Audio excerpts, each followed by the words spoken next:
कि अपने दुश्मनों पर भारतीय जनता पार्टी सिर्फ ईडी से क्यों केस कराती है, सिर्फ prevention of money laundering act में क्यों केस करवाती है। देश में इतने कानून है,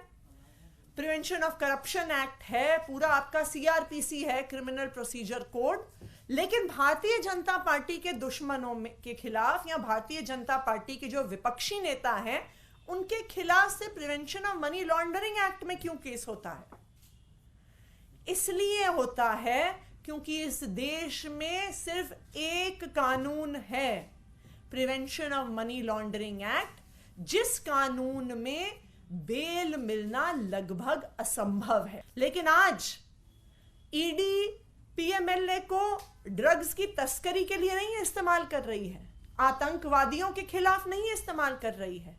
सिर्फ और सिर्फ अपने विपक्षी नेताओं के खिलाफ इस्तेमाल कर रही है कि एक बारी केस हो जाए तो उनको बेल नहीं मिलेगी और फिर भारतीय जनता पार्टी के प्रवक्ता टीवी पे आके कह सकते हैं कि देखा, इनको तो कोर्ट से भी बेल नहीं मिल रही है, इनको किसी को भी prevention of money laundering act में बेल मिलना लगभग असंभव है। तो आज भारतीय जनता पार्टी, चाहे भारतीय जनता पार्टी के नेताओं के खिलाफ लड़ रहे किसानों को, चाहे भारतीय जनता पार्टी के खिलाफ लड़ रहे विपक्ष के नेताओं को, चाहे मुख्यमंत्रियों को, ईडी के द्वारा समन्स भिजवा रही है क्योंकि वो अपने विरोधियों को चुप करवाना चाहती है, उनका मुंह बंद करवाना चाहती है।